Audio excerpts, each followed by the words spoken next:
In this guide, I'm going to show you how you can use the Void Seed here in Sailor Peace on Roblox. Before we do get into this guide, make sure to like the video and subscribe to the channel with all notifications on. It really does help the channel and it lets us know that you want more content like this. We'd greatly appreciate it. And if at any point throughout this guide you had any questions, ask them down in the comment section below and we can help you out further. I'm going to be doing my best to reply to every single comment down there. But first things first, interact with the teleporter and teleport over to Dungeon Island here in C1. And once you do spawn in, what you need to do is go ahead and make your way up on top of this, and you're going to see a shadow NPC over here.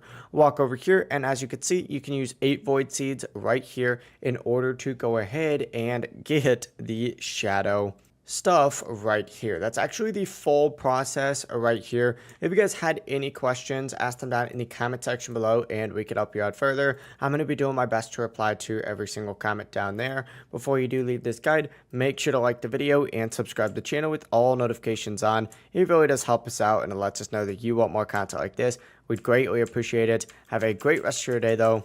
Peace.